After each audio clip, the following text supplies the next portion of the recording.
YS Jaganmohan Reddy social media వేదికగా చేసినటువంటి ఒక ట్వీట్ ఏపీ రాజకీయాల్లో పెను సంచలనం సృష్టిస్తుందని చెప్పుకోవాలి. అయితే ఈ విషయం చెప్పే ముందు ఒక నెల రోజుల క్రితం వైఎస్ జగన్మోహన్ రెడ్డి తాడేపల్లి వైఎస్ఆర్ కాంగ్రెస్ పార్టీ కేంద్ర కార్యాలయంలో నిర్వహించినటువంటి ఒక ప్రెస్ మీట్లో ఒక కామెంట్ చేశారు. ఏపీకి సంబంధించినంత వరకు మేము కూడా కాక్రోచెస్మే అంటూ ఆయన వ్యాఖ్యానించారు.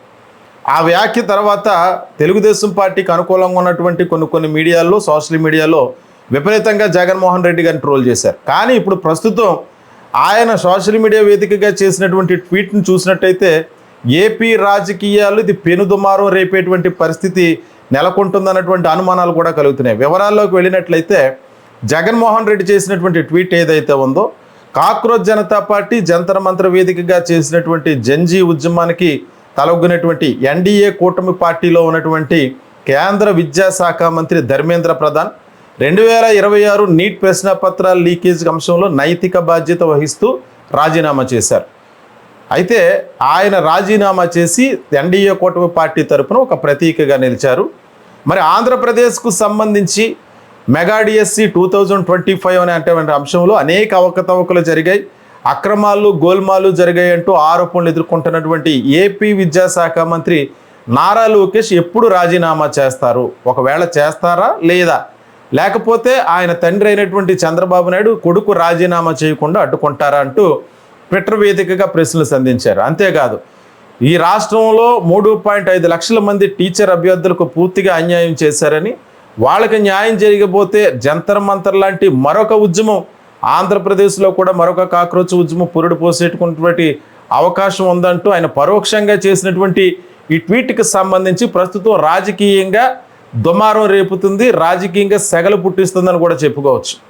అయితే నిన్న సాయంత్రం నుంచి కూడా వైఎస్ఆర్ కాంగ్రెస్ పార్టీకి చెందినటువంటి నేతలు ఢిల్లీలో జరిగినటువంటి పరిణామాల తర్వాత కేంద్ర విద్యాశాఖ మంత్రి ధర్మేంద్ర ప్రధాన్ రాజీనామా చేసిన తర్వాత ఈ యొక్క నిరసన విజయవంతం అవడంతో ఆంధ్రప్రదేశ్లో కూడా ఇటువంటి లీకేజ్ అంశమే జరిగింది కాబట్టి, అంటే లీకేజ్ అంటే మెగా డిఎస్సికి సంబంధించి అవకతవకలు జరిగాయి కాబట్టి అదే ఎన్డీఏ పార్టీకి సంబంధించి కూటమిలో ఆంధ్రప్రదేశ్ ప్రభుత్వం భాగస్వామ్యంగా ఉంది కాబట్టి నారా లోకేష్ కూడా రాజీనామా చేయవలసిందే, లేని పక్షంలో మరొక కాక్రోచ్ జనతా పార్టీ ఆధ్వర్యంలో జరిగినటువంటి జంతర్ మంతర్ వేదికగా జరిగినటువంటి ఉద్యమం ఆంధ్రప్రదేశ్లో కూడా జరుగుతుందన్నట్టు పరోక్షంగా హెచ్చరికలు జారీ చేస్తున్నారు. నిన్నటి నుంచి కూడా వైఎస్ఆర్ కాంగ్రెస్ పార్టీ నేతలు జక్కంపూడి రాజా కావచ్చు, అలాగే ఈరోజు బొత్స సత్యనారాయణ గారు లేదా గుడివాడ అమర్నాథ్ వీళ్ళందరూ కూడా వాయిస్ పెంచుతున్నారు. అంటే మెగా డిఎస్సికి సంబంధించి 2025లో అనేక రకాలైనటువంటి అవకతవకలు జరిగాయంటూ ఒక 2 నెలల క్రితం అందులో ఉత్తీర్ణులైనటువంటి వారు మెరిట్ లిస్టులో ఉండి కూడా ఉద్యోగాలు రానటువంటి అభ్యర్థులందరూ కూడా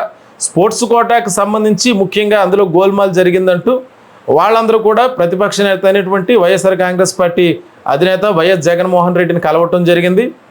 ఈ సందర్భంగా వాళ్ళకి జరిగిన అన్యాయంపై ఆయనకి తెలియచేయటం, ఆ సందర్భంగా అక్కడ గోల్డ్ మెడల్, జాతీయ స్థాయిలో గోల్డ్ మెడల్ వచ్చినటువంటి అభ్యర్థికి కూడా స్పోర్ట్స్ కోటాలో ఉద్యోగం రాలేదు. కానీ లోకేష్ యొక్క యువగళం పాదయాత్రలో పాల్గొన్నటువంటి వారికి సర్టిఫికెట్లు లేకపోయినా సరే ఉద్యోగాలు ఇచ్చేశారు. 5 ఏళ్ల వరకు వాళ్ళకి టైం ఇచ్చి ఈలోపు సర్టిఫికెట్లు సంపాదించుకోమంటూ వాళ్ళందరికీ కూడా ఉద్యోగాలు ఇచ్చేశారు అన్నటువంటి వైఎస్ఆర్ కాంగ్రెస్ పార్టీ చేస్తున్నటువంటి తీవ్రమైనటువంటి ఆరోపణలు. అదేవిధంగా ఆ ఎగ్జామ్స్కి సంబంధించి 1:1 రేషియోలో సర్టిఫికెట్ వెరిఫికేషన్ జరిగినా సరే ఉద్యోగాలు వచ్చేస్తాయి, కాల్ లెటర్స్ వచ్చేస్తాయి అనుకున్న సమయంలో వాళ్ళందరి పేర్లు కూడా మెరిట్ లిస్ట్ నుంచి డిలీట్ చేసి సైలెంట్గా మెసేజ్లు పంపించి ఉద్యోగాలు ఇచ్చేశారు అన్నట్టుగా అభ్యర్థులందరూ కూడా వాపోవటం జరిగింది. ఈ పరిణామాల నేపథ్యంలో అప్పుడు ప్రెస్ మీట్ నిర్వహించినటువంటి జగన్మోహన్ రెడ్డి అదే డిఎస్సి ఎగ్జామ్స్కి సంబంధించినటువంటి ఆ బోర్డు పరీక్షా నిర్వహణకు బోర్డు సభ్యుడిగా ఉన్నటువంటి ఒక వ్యక్తి టాపర్గా నిలిచాడు, కానీ అతని పేరు కూడా మెరిట్ లిస్ట్ నుంచి తొలగించారు, దాంతో అతను కోర్టును ఆశ్రయించాడు అన్నట్టు ఆరోపణలు చేసినటువంటి నేపథ్యంలో ప్రభుత్వానికి సంబంధించి విద్యాశాఖ కార్యదర్శిగా ఉన్నటువంటి కోన శశిధర్ అయితే ఆ వ్యక్తి సర్టిఫికేట్ వెరిఫికేషన్కి అటెండ్ అవ్వకపోవటం వల్ల అతని పేరు మెరిట్ లిస్టులో లేదంటూ ఆయన చెప్పటం, అలాగే జాతీయ స్థాయిలో గోల్డ్ మెడల్ సాధించినటువంటి మరొక అభ్యర్థికి కూడా ఉద్యోగాలు ఇచ్చేటువంటి అంశంలో ఆయన గోల్డ్ మెడల్కు బదులు ఆ ఎగ్జామ్కి సంబంధించినటువంటి దాంట్లో సిల్వర్ మెడల్ అని ఫిల్ చేశాడు, అందువల్లే ఉద్యోగం రాలేదంటే జాతీయ స్థాయిలో వచ్చినటువంటి వారికి గోల్డ్ మెడల్ అయినా సిల్వర్ మెడల్ అయినా ఏ మెడల్ అయినా సరే ఉద్యోగం ఇచ్చి తీరాలి కదా అంటూ జగన్మోహన్ రెడ్డి వ్యాఖ్యానిస్తూ, ఒకవేళ ఈ ప్రభుత్వం న్యాయం చేయని పక్షంలో ఏపీలో కూడా మేము కూడా కాక్రోచెస్ అంటూ ఆ రోజు ప్రెస్ మీట్లో ఆయన వార్నింగ్ ఇవ్వటం జరిగింది. ఒకవేళ ఈ ప్రభుత్వం దిగిరాని పక్షంలో మేము అధికారంలోకి వచ్చి అంటే జగన్మోహన్ రెడ్డి అధికారంలోకి వచ్చిన తర్వాత అభ్యర్థులందరికీ కూడా ఖచ్చితంగా న్యాయం చేస్తామని చెప్పి ఆయన భరోసా ఇవ్వటం, ఈ పరిణామాల నేపథ్యంలో అప్పటి నుంచి జరుగుతున్నటువంటి కాక్రోచ్ జనతా పార్టీ ఇప్పటి వరకు కూడా విపరీతమైనటువంటి ట్రోలింగ్కి గురైన అంటే కొంతమంది తెలుగుదేశం పార్టీ క్షమించాలి కొంతమంది మోడీకి బీజేపీ అనుకూల పార్టీగా ఉన్నటువంటి మీడియాల్లో వాళ్ళందరినీ కూడా దేశద్రోహులుగా లేదంటే ఖలిస్తానీలుగా వాళ్ళందరినీ కూడా పాకిస్తానీలుగా చిత్రీకరిస్తూ వాళ్ళపై వ్యక్తిగతంగా కూడా దాడులు చేసి సోషల్ మీడియా వేదికగా వాళ్ళందరినీ దేశద్రోహులుగా చిత్రీకరించేటువంటి ప్రయత్నం చేసినా ఎట్టకేలకు దేశం మొత్తాన్ని ఏకం చేశారు జంజీ ఉద్యమం ద్వారా. యువత కులాలు మతాలు భేదాలు లేకుండా ఈ జంజీ ఉద్యమానికి సపోర్ట్గా వచ్చారు. దానికి తోడు సోనం వాంగ్చుక్ లాంటి వ్యక్తి నిరాహార దీక్ష కూర్చోవటం, రాహుల్ గాంధీ చివరిలో ఆయన ప్రధానమంత్రి మోడీ రాజీనామా చేయాలంటూ ఆయన కూడా రంగప్రవేశం చేయడంతో చేసేది లేనటువంటి ఈ విద్యార్థి ఉద్యమానికి తలంచినటువంటి ఎన్డీఏ ప్రభుత్వం చిట్ట చివరకు ధర్మేంద్ర ప్రధాన్ రాజీనామా చేసేయాల్సినటువంటి పరిస్థితి వచ్చింది. వారిపై ఎన్ఎస్ఏ యాక్ట్ పెట్టి అరెస్ట్ చేసేటువంటి ప్రయత్నాలు చేశారు, రకరకాలైనటువంటి ట్రోలింగ్లు చేశారు. కానీ ఎట్టి పరిస్థితుల్లోనే ఈ మొక్కవోని ధైర్యంతో చేసినటువంటి జంజీ ఉద్యమానికి తలంచినటువంటి ఎన్డీఏ ప్రభుత్వం కేంద్ర విద్యాశాఖ మంత్రి ధర్మేంద్ర ప్రధాన్ రాజీనామా చేయడంతో ఇప్పుడు ఈ ఉద్యమం ఇతర రాష్ట్రాలకు కూడా ఇదే స్ఫూర్తితో రగిలించేటువంటి పరిస్థితుల్లో ఉందా? ఇతర రాష్ట్రాల్లో కూడా ఇదే తరహా జంజీ ఉద్యమం ఈ విద్యా వ్యవస్థలో ఉన్నటువంటి లోపాలను పూర్తిగా సవరించాలన్నట్టుగా ప్రారంభం కాబోతుందా? దానికి కాక్రోచ్ జనతా పార్టీ జంతర్ మంతర్ వద్ద చేసినటువంటి పోరాటమే వేదిక నాంది కాబోయిందా అన్నటువంటి అనుమానాలు కూడా బలపడుతున్నటువంటి నేపథ్యంలో జేపీ నడ్డా కూడా ప్రెస్ మీట్ నిర్వహించారు. గత ధర్మేంద్ర ప్రధాన్ రాజీనామా చేయకముందు ఈ కాక్రోచ్ జనతా పార్టీకి సంబంధించినటువంటి నేతలతో చర్చలు జరిపే క్రమంలో ఆయన ఒక ప్రెస్ మీట్ నిర్వహించి ఒక మాట అన్నారు, మీరు కేవలం నీట్ ప్రశ్నాపత్రాలకు సంబంధించినటువంటి అంశం మీద ఎందుకు పోరాటం చేస్తున్నారు? మిగతా రాష్ట్రాల్లో అనేక ఎగ్జామ్స్కి సంబంధించినటువంటి పేపర్ లీకేజీలు జరుగుతున్నాయి, అవకతవకలు జరుగుతున్నాయి, వాటి మీద మీరు ఎందుకు ప్రశ్నించట్లేదు? అలాగే కాంగ్రెస్ పాలిత రాష్ట్రాల్లో కూడా ఇటువంటి సంఘటనలు జరిగిన ఎందువల్ల మీరు ఫైట్ చేయట్లేదు అంటూ జేపీ నడ్డా కూడా వ్యాఖ్యానించారు.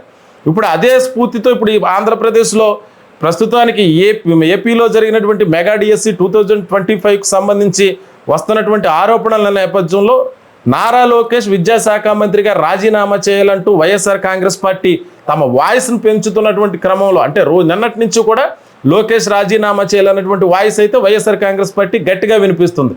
ఈ వాయిస్ గట్టిగా వినిపిస్తున్నటువంటి నేపథ్యంలో ఏదైనా ఒక భారీ ధర్నాకు లోకేష్ రాజీనామా చేయాలనేటువంటి భారీ కాక్రోచ్ తరహా ఉద్యమాన్ని ఆంధ్రప్రదేశ్లో మరొకసారి ప్రారంభమయ్యేటువంటి పరిస్థితి ఉంటే దీనికి సంబంధించి ఇప్పటి వరకు వైఎస్ఆర్ కాంగ్రెస్ పార్టీ అధినేత జగన్మోహన్ రెడ్డి చేసినటువంటి ట్వీట్కి సంబంధించి తెలుగుదేశం పార్టీకి సంబంధించినటువంటి వాళ్ళు ఎవ్వరూ కూడా దానికి కౌంటర్ ఇవ్వలేదు. అయితే లోకేష్ రాజీనామా చేయాలన్నటువంటి అంశంపై ప్రస్తుతం తెలుగుదేశం పార్టీ కానీ లేకపోతే వారికి అనుబంధంగా ఉన్నటువంటి ఎన్డీఏ పార్టీ కూటమి నేతలు జనసేన పార్టీకి సంబంధించినటువంటి కానీ ఏ విధంగా స్పందిస్తారు? పవన్ కళ్యాణ్ కూడా ఈ జంజీ ఉద్యమాన్ని వాళ్ళు ఒక దేశ సముద్రకు ముప్పుగా పరిణమించారంటూ వాళ్ళందరినీ కూడా విమర్శించిన ఈరోజు విజయం సాధించినటువంటి కాక్రోచ్ జనతా పార్టీ యొక్క వైఖరిని ఖచ్చితంగా అంగీకరించి తీరాల్సిందే.